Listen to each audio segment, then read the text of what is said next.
pela liderança do PSB. Convido o deputado Rômulo Gouveia para assumir aqui a presidência dos trabalhos. Bom dia a todos e a todas, senhor presidente Rômulo Gouveia, senhor deputado Rogério Rosso, que é proponente dessa sessão solene aqui no plenário da Câmara dos Deputados. Eu quero saudar de maneira muito especial a todas as entidades representativas da advocacia pública, em nome do presidente do meu sindicato, o Sindicato dos Procuradores da Fazenda Nacional, o Simprofaz, e doutor Aquiles Frias.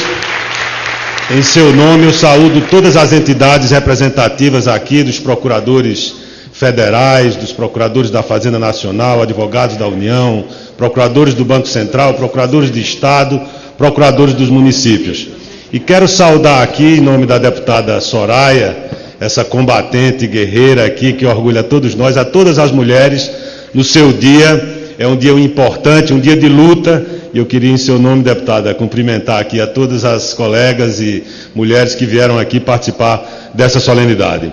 Senhor presidente, é um momento, e quero saudar aqui também o meu estado, Pernambuco, em nome do vice-presidente do Simprofaz, meu colega procurador da Fazenda, doutor Juscelino de Melo Ferreira. É um momento muito grave da vida brasileira, e esse momento reclama das instituições de Estado muito equilíbrio, muita ponderação, muito espírito público, visão republicana, respeito à democracia, respeito à institucionalidade. Eu acho que a advocacia pública desse país, doutor Marcelo Terto, vem dando mostras de uma vitalidade incomum.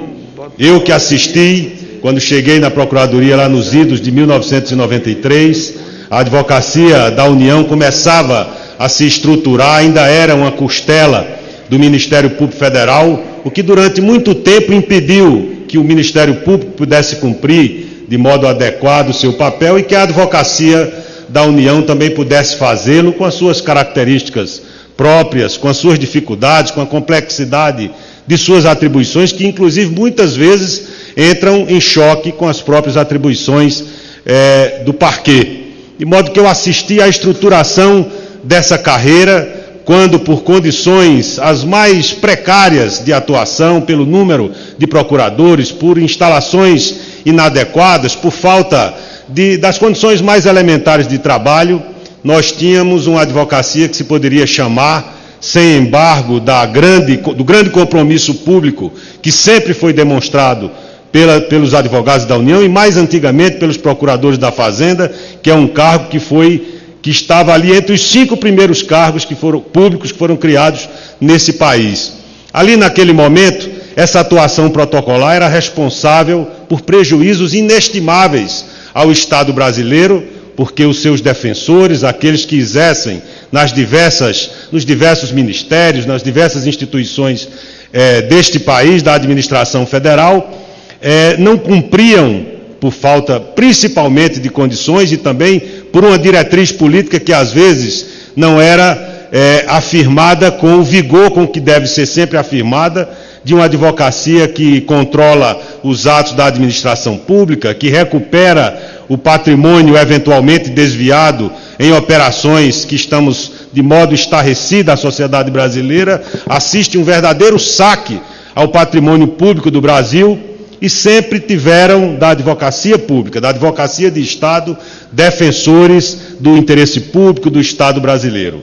Eu acho que essa caminhada dos últimos anos serviu para mostrar que nós temos compromisso com o Estado brasileiro, compromisso com o nosso país, compromisso com o Brasil, não com os governos que eventualmente, nos ciclos políticos que se sucedem, mas com o Estado brasileiro. Nós somos a advocacia de Estado e não a advocacia de governo. E é por isso que a gente às vezes incomoda.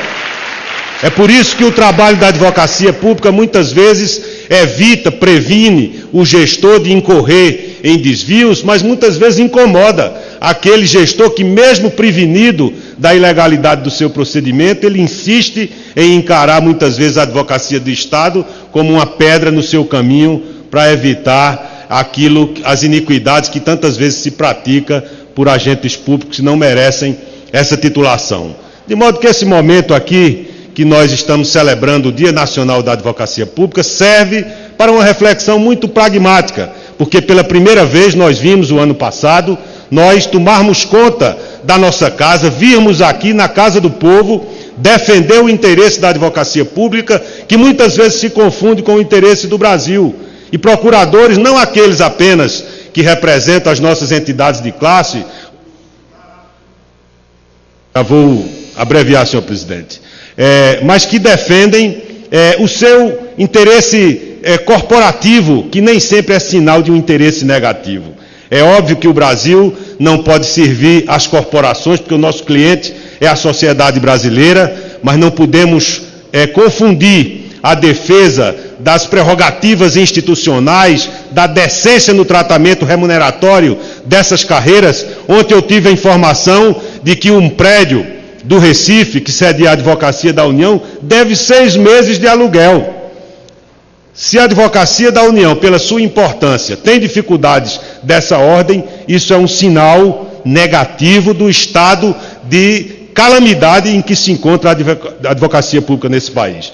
Por isso eu acho que a luta que foi travada aqui pelos senhores e senhoras, com muito vigor, com muito espírito público, com muito envolvimento, aqui dentro desse plenário, praticamente ganhou a confiança de quase todos os partidos aqui com assento na Câmara dos Deputados. Tivemos uma vitória histórica no dia 5 de agosto, de aprovação por uma maioria amplíssima da PEC 443, e nós precisamos voltar que essas pautas estejam novamente na ordem do dia do Congresso Nacional. É claro que vivemos uma quadra difícil, uma quadra de dificuldades econômicas, falta ao presidente da República a condição e a credibilidade para conduzir os destinos desse país, mas falta também às oposições, muitas vezes, clareza de qual é o caminho que nós vamos perseguir. Não vamos engrossar movimentos que representam, muitas vezes, os setores mais conservadores da política brasileira. O meu partido, do qual com muita honra sou vice-líder,